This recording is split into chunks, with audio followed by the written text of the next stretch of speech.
افغان په ننګ مې وتړله توره ننګیالي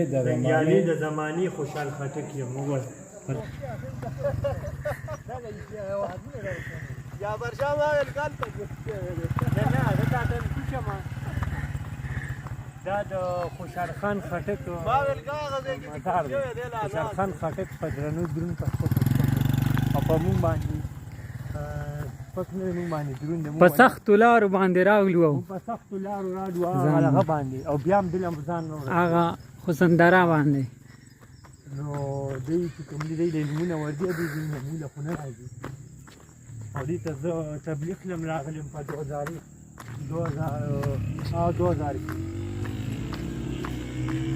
دلته راغلی وم هغې نه پس هم بیا راغلی دا څلورمه پیره مې ښه او مشاعرې لم راغلم یو پیره صحیح هغه د جومات د ملګرو د خوشحال خان خټک بابا مزار ته راورسېدو ډېر زړه ستړی مزل مو وکړو خوشحال خان خټک مونږ ورته د حیرآباد سایډ نه راتلو السلام علیکم وعلیکم السلام راځه کنه دا هلته به ګاډی ودرې ها راشد استاد او دلته دا علاقه ده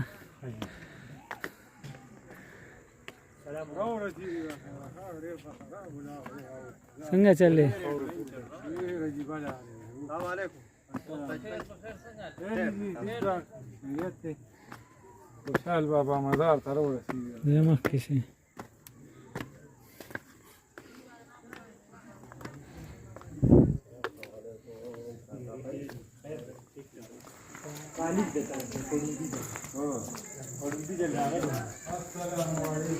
چې رالم دا هغه پې جوړېدو ګمبد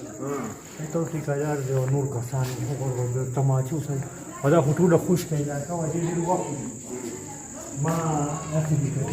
ټیکهدار ما داسې وردن نه شي که نه هغه نه زه ویارېدم وردن نه شي الله پاک یو مخې دا یا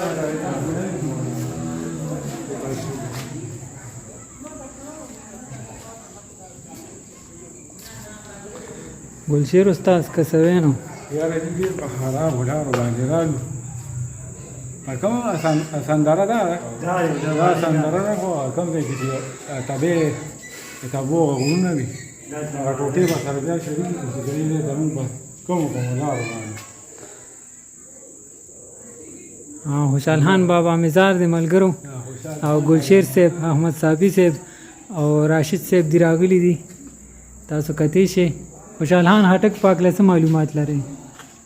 نو خوشحال خان خټک چې کوم دی دا او شاعر قومي دغه مو که نه او که نه قومي مو او ډېر قابل انسان و صافي صاحب به د دې په حوالې سره یو څو خبرې وکړي دی خو رامنځته شاه د ملګرو سره جوخ شي ډېره مننه جعفر شاه صاحب خوشحال خان خټک واحد هغه شخصیت دی چې د الله تعالی په کلم کې دومره زور یې ښیو چې د معاشرې د شاه زلمي به د خپلې شعر و شاعرۍ په ذریعه د خاورې د ننګ دپاره د خاورې د ازادۍ دپاره راویښول هغه کې به ډېره زیاته جذبه راتله د ده شعرونه به اورېدل د دې سره سره خوشحال خان خټک کې یو داسې کمال هم و چې د قلم د صلاحیت سره سره هغه د توري فن هم لرلو بل لکه ښکار یې هم کو نو سرداري د قبیلې سردار هم تیر شوی خو د به ښکار هم کو په غرونو کې په دې علاقه کې به ګرځېدو او په آسونو باندې به هغه چې کوم دی ښکارونه کول په هغه وخت کې او یو ډېر تکړه تیرانداز هم او که چېرې وګورو نو د دې خاورې دپاره به دومره غټه هلې ځلې بل چا نه وي کړي څنګه چې خوشحال خان خټک کړي ولې چې د خوشحال خان خټک د خاندان چې کوم غړي وو هغه هم د مغولو سره ملګري شوي د خوشحال خان خټک خلاف شوي وو د دې نه باوجود چې کوم دی هغه هار نه منلو ماتې نه منله او د دې خاورې د ازادۍ دپاره چې کوم دی هغه یو کلک پخته عزم کړی نو بیا دغه شانتې چې کوم دی ډېر قید و بند یې هم تېر کړی و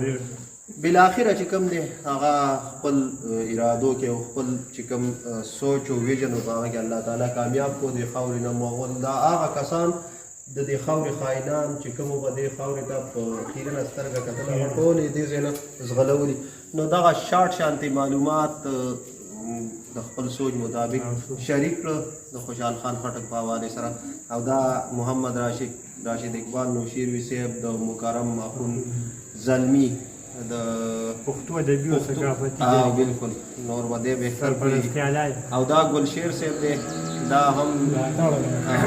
د سره ملاتړ هم دی او ورسره زموږ یو ښه سوشل ورکر دی بالکل د علاقې د حسن چې کوم دی د کیمرې په سترګه باندې ریکارډ کوي او بیا تاسو ته د موبایل په شیشه ښایي او تاسو په بړستنو کې پراته او د محنت چې کومه دی ګورئ نو د ده هم ډېره شکریه افغان په ننګ مې وتړلې بالکل وایي دا زماني خوشحال خټک نه وایي د افغان په ننګ مې وتړله توره د افغان په ننګ مې وتړلې توره موږ نه دی غلط بریالي د زمانې خوشحال ننګیالي وایي د افغان په ننګ مې وتړله توره ننګیالي د زمانې خوشحال خټک یم چونکې په هغه وخت کې دا ټول یو لر او بر یو افغان و دا ملک نه و آزاد شوی ډېر مخکې وختونه په هغه ټایم کې چې کوم دی د دا شعر و شاعري هم کوله ډېره زیاته شعر و شاعري ما خپله کتلي دي کتابونه د بالکل ځکه ډېر غټ غټ کتابونه غټ کتابونه یو مطلب دا د خاورې د ازادېدو لپاره یو ښه سوچ لرلو والا عظیمه هستي وه دا په دې چشمۍ کلي کې چې کوم دی دلته کې موجود دی اساندره ورسره خوا کې ده دا چشمۍ ده او په ښایسته د غرونو په لمن کې پروت دی دا آرامګاه ده راغلي نو الله دې د دوی هم هغه جام ښایسته کړي او د دوی ښه خلک و د دوی پر برکات دی الله تعالی موږ